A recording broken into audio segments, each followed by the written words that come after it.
चले जाए, लेकिन अंग्रेज भी बड़ी तेज थे बच्ची, बहुत दिमाग के तेज थे, ऐसे वैसे थोड़े थे। एक हारते थे तो देखे कि भारतीयों की क्या वीक पॉइंट है, तब आता है बीच में, आप ऐसे हिस्ट्री हम बीच में घुसा रहे, समझ में आ रहा है ना।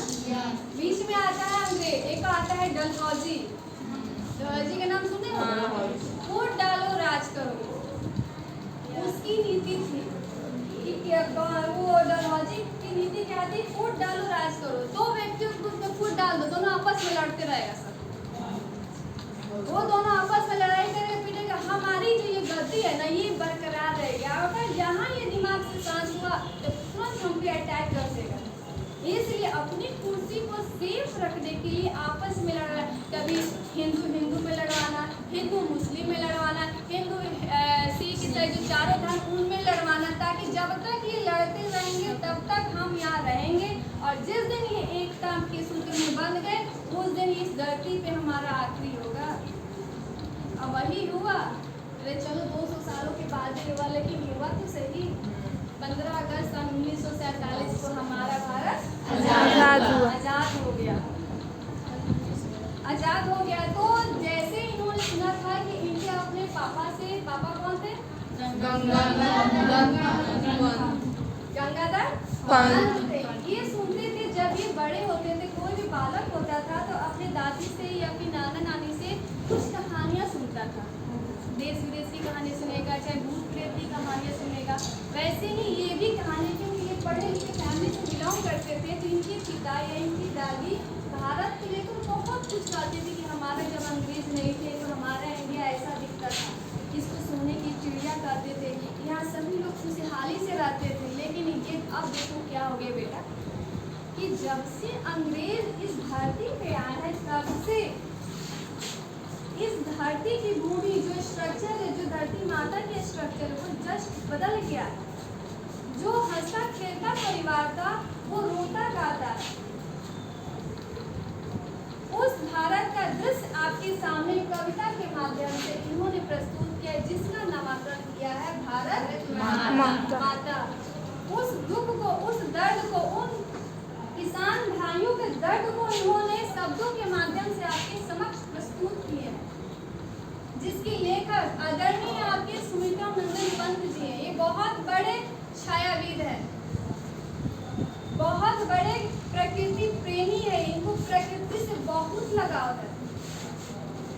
कल ही मैंने बोला कि अपने इमोशन को, अपनी फीलिंग्स को अगर व्यक्त करना था इनको, तो डायरेक्टली नहीं बोलते हैं, प्रकृति के माध्यम से बोलते हैं, किसी पेड़ के माध्यम से बोल दी, किसी फूल के माध्यम से बोल दिए, लेकिन ये बोलते जरूर थे।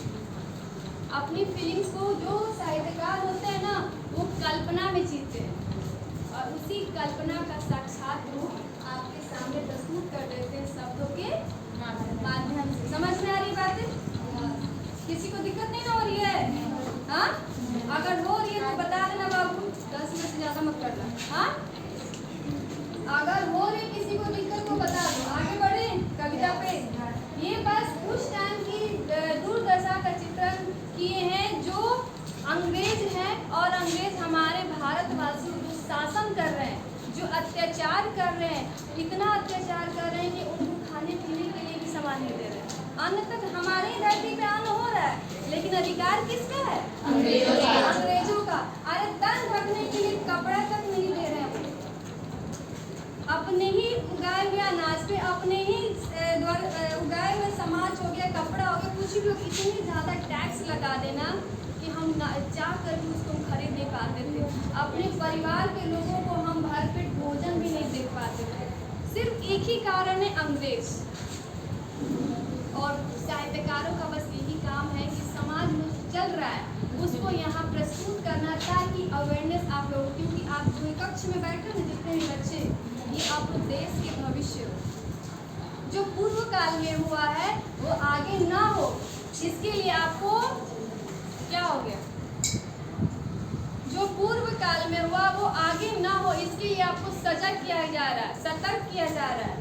अगर आपके समक्ष ऐसा होगा तो आप लोग छोड़ दोगे इस टाइम? तो पहले जानकारी होगी ना।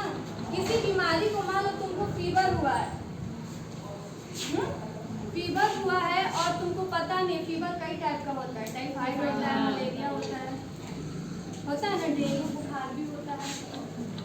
लेकिन डॉक्टर के पास जाओ तो उसको बीमारी का पता नहीं चलेगा, कुछ भी बुखार का दवाई दे देगा, उसको तो पता नहीं चलेगा कि कौन सी बुखार है। तो उसको बुखार को जड़ से हटाने के लिए उसकी जड़ पे जाना होगा, पूरा हिस्ट्री, बायोग्राफी, ब्लड टेस्ट होगा, हर प्रकार का टेस्ट हमारे बॉडी से कराएगा, पता करेगा कि आखिर ये किस फॉल्ट से इसको कौन सी बीमारी हुआ। जैसे ही पता चलता है कि नहीं इसको टाइफाइड है, तो टाइफाइड के लिए सुई लिखेगा, 2 टाइम सुई लिखता है।